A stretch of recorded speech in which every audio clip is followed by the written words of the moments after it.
महोदय जी, अध्यक्ष जी, मैं कल एक पॉडकास्ट कर रही थी जहां मेरी जो होस्ट थी, जो इंटरव्यूअर थी, वो भी एक महिला थी। तो उन्होंने मुझसे कहा कि महिला आरक्षण बिल आ रहा है तो विपक्ष ये कह रहा है, वो कह रहा है। तो मैंने उन्हें एक सवाल पूछा। मैंने कहा, आप अपने दिल पर हाथ रख के कहिए, in the history of mankind, in the history of womankind, in the history of the world, क्या कभी भी महिलाओं को ये प्रिविलेज मिला है? क्या कभी भी महिलाओं के लिए ऐसा स्वर्णिम काल, जिसे अमृत काल कहा जाता है?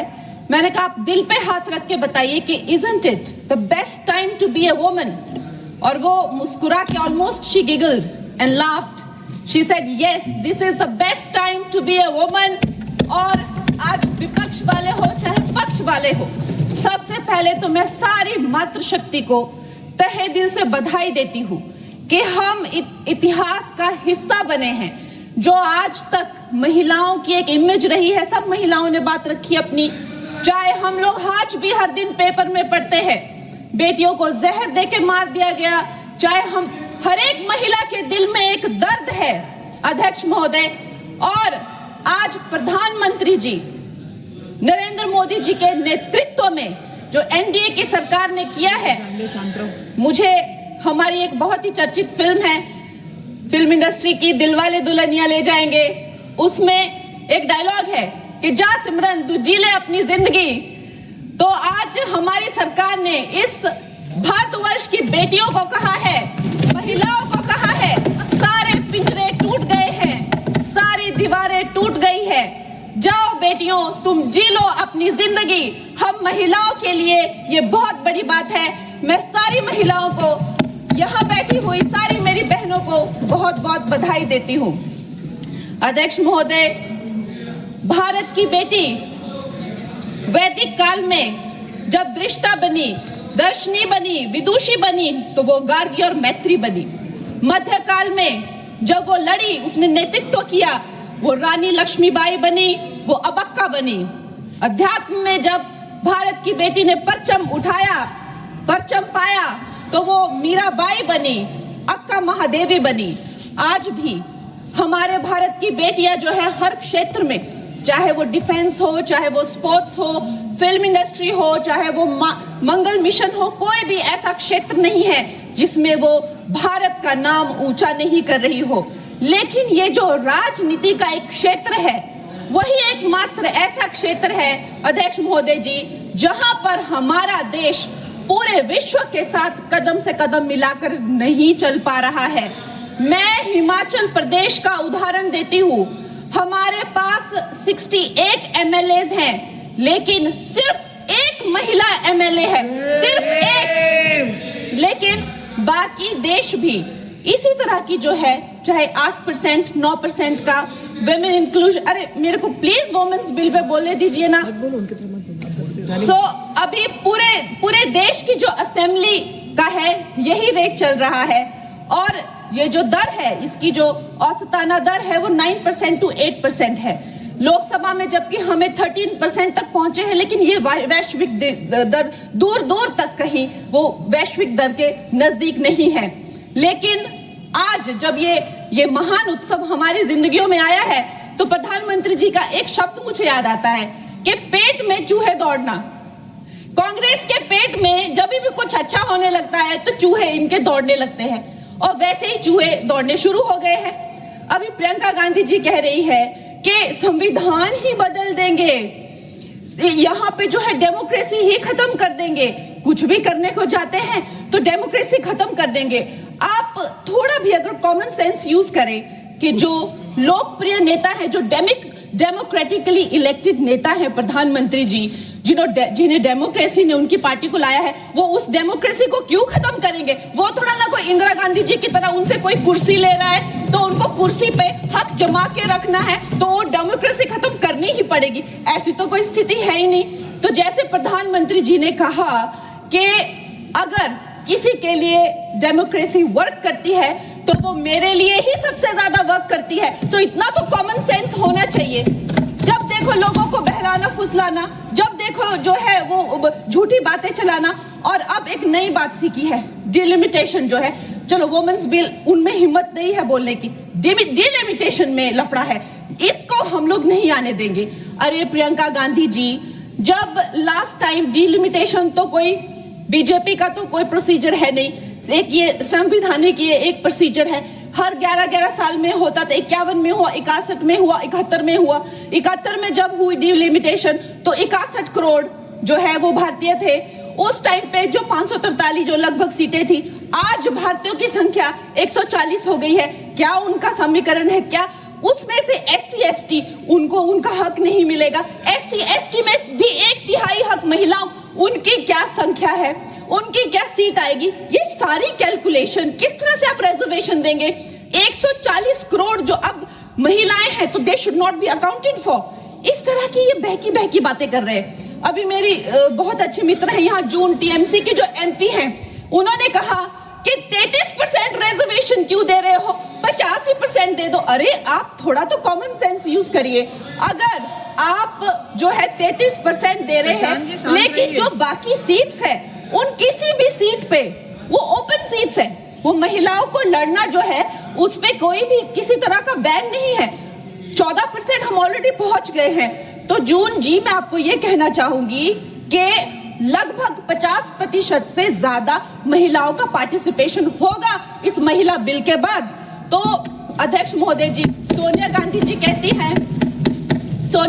कहती हैं कि इनको इतनी जल्दी क्यों है, ये महिला बिल इतना जल्दी में क्यों लाते हैं? तो आपकी तरह होना चाहिए था कि 30 साल जो है आपने इस बिल को लटका के रखा। अवश्य ही मैं इस बात से अग्री करती हूँ कि प्रधानमंत्री जी जो है महिलाओं को न्याय दिलाने के लिए जल्दी में है, क्योंकि जो काम 60 साल में नहीं हुए वो उन्होंने 10 साल में ही करके दिखा दिए।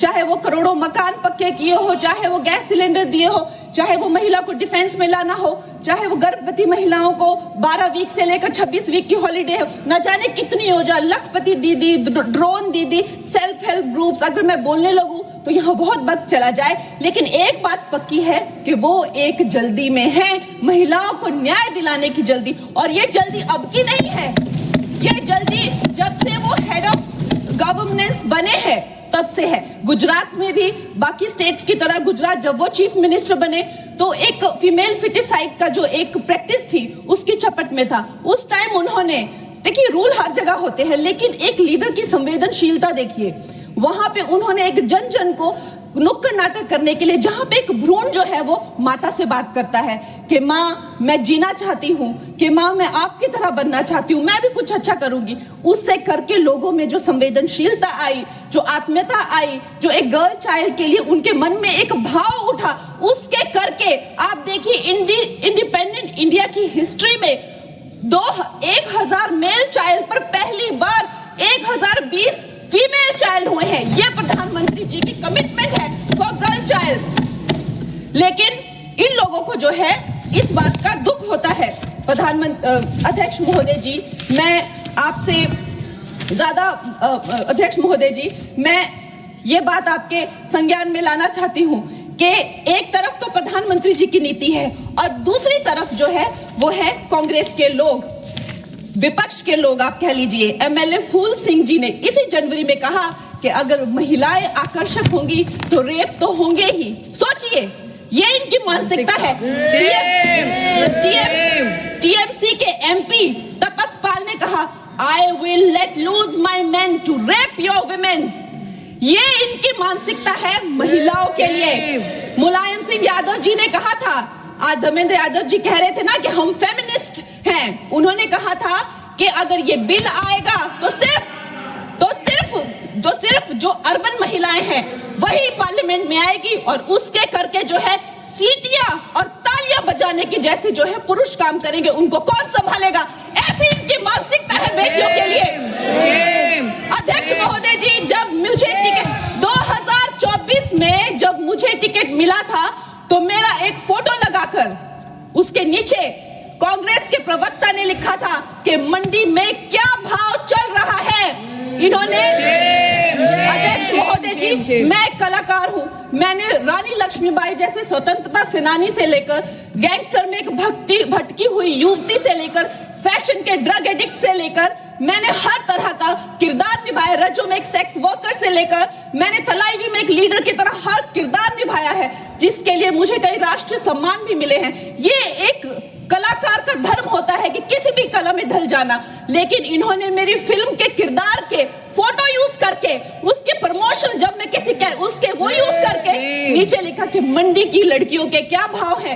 अध्यक्ष महोदय जी ये भूल गए कि ये वो मंडी नहीं जो आपको फिल्मों में दिखाई थी, एक मंडी जो फ्लैश मार्केट को लेकर एक फिल्म बनी थी मंडी, लेकिन ये भूल गए ये वो मंडी है जहां मांडव ऋषि ने तपस्या की थी। मांडव ऋषि के नाम पर मंडी का नाम पड़ा है अध्यक्ष महोदय, और उसे छोटे काशी भी कहा जाता है। ये कांग्रेस की जो नीच सोच है उसको मंडी के लोगों ने, मंडी की बहन बेटियों ने जो है तब तमाचा मारा जब इसके रिजल्ट आए और दिखाया कि ये भारत की भूमि है, यहाँ बेटियों का अपमान करना जो है किसी पाप से भी बढ़कर है।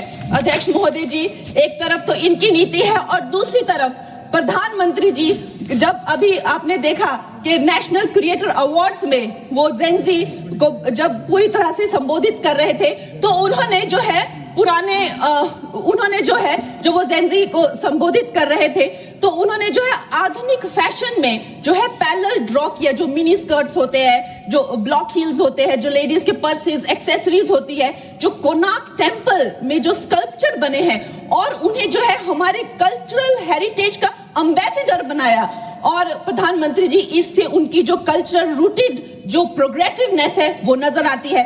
आज भारत की बेटी ये मानती है कि प्रधानमंत्री जी से बड़ा कोई भी फेमिनिस्ट नहीं है। He is the only flag bearer of feminism। और ये भारत की बेटियां जो है सदा उनकी आभारी रहेगी, जो उन्होंने भारत की महिला शक्ति में, मातृशक्ति में विश्वास दिखाया है, उसके लिए हम सदा आभारी रहेंगे। मैं अपनी पार्टी को बधाई देती हूं और साथ ही सब महिलाओं को धन्यवाद।